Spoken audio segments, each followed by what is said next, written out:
Hello, this is Victor at RestoreMercedes.com. This video is for local customer from New Jersey, actually. And this is the progress video and some trouble areas that I would like to show for future repairs. Okay, so in terms of the rear suspension is okay. This car is a 94 SL500, like around 80,000 miles. All the pipes over there, everything is fine. I mean, we don't have no leaks on the fuel pump area. The exhaust hangers, everything is fine. Catalytic converters, everything is fine. No noises inside. Here all looks good. Now we have a little bit of seepage here. That's on the transmission, but it is difficult to say before I fix other leaks that I'm going to show in a second. Let me get my light situated. Okay, I'll take it off altogether.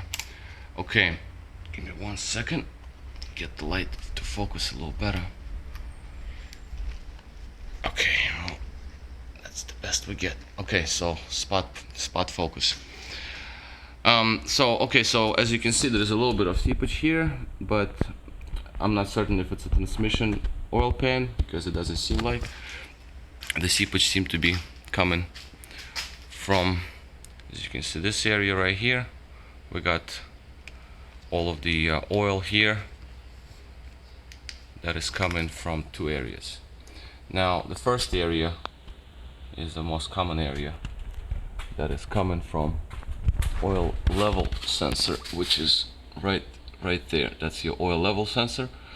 And even looking at it, just looking at it and touching it, as you can see, it is moving. So the seal is bad, needs to be replaced. When I replace the seal there, I'll replace the seal on the lower oil pan, because that's the only way to get to that seal for that sensor. That's the first area that I see an issue. Then there is a little bit of oil on top there, as you can see right in that area right over there. Okay, that most likely is coming either from valve cover, because as you can see, all the way on top there, the valve cover is wet. Valve cover gasket right in that spot, right where I'm pointing my light at. As you can see, there's oil right in that area.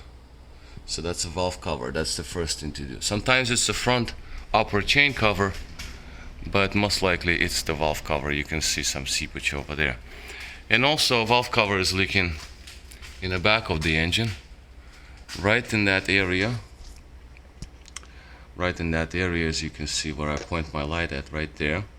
Okay, we have deformation on the gasket, on the gasket itself, plus a little wetness.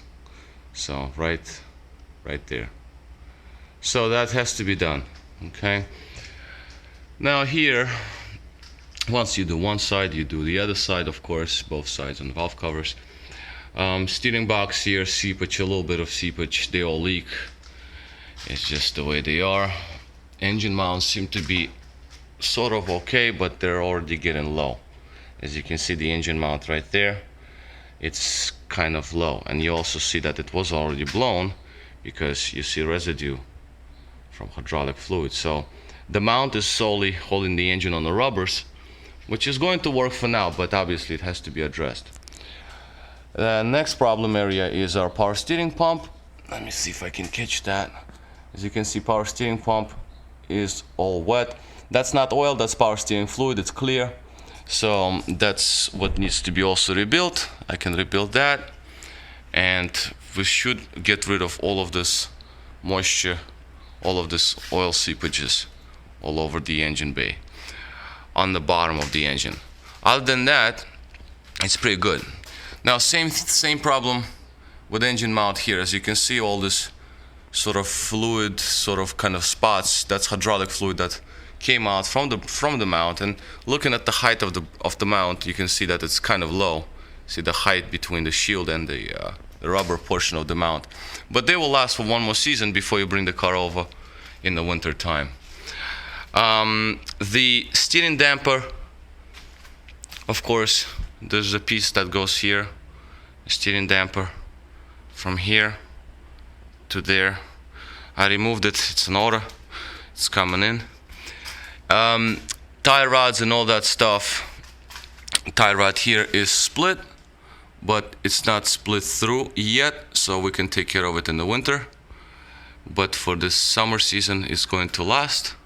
You can drive it. Other than that, suspension is really nice, and everything underneath the vehicle is pretty good. The rest, nothing is loose, everything is tight except for the damper. I'm going to replace that. Bushings, rubbers, everything is good. And of course, the lower engine harness was replaced. I replaced it yesterday. This is the portion of it, as you can see, the portion of lower harness. It was bad, so it goes up there and then connects to all these consumers. Alternator, starter, that's a starter right there covered up, so all of these covers have to be removed. And here is the main positive lead that goes under the metal cover, which is here. That does not come out before you remove the exhaust, but you don't have to. You can get to that bolt without removing exhaust. You can move the cover around, but still, it's a little bit of a job. Better than on V12, but V12 is terrible. This is a little better, but still not a gift. But it's all done now, so the harness is done, and I'm doing the upper harness next, and I'm doing, well, throttle body was already rebuilt, so that's the car on the lift. Throttle body is rebuilt, e-gas module replaced. E-gas module was bad. As a matter of fact, this is the old harness, lower harness. As you can see, these wires look decently okay, but as you look at the insulation, it's falling off when you touch it. So I don't know if it's touching somewhere in the loom or not. These wires are already starting to get completely bare. So it's a good time to do it. It's definitely a good time to do it. You don't want to have, see, it's like all of this stuff. See, this wires, I just touched it and it just became bare. Bare copper. Nothing is insulating it. And here, same story. So that is taken care of, replaced, very nice.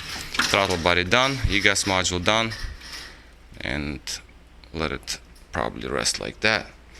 And that's about all for now. This is it. This is just before I put all the covers back on. Well, damper first, of course, and then covers back on, and I can take it off the lift and release the vehicle. Okay, so this is all. This is all for now. Everything else seems fine. AC works, windows work, the car starts, runs, everything is good. Alright, so this is all. This is Victor at RestoreYourMercedes.com. Thank you for watching.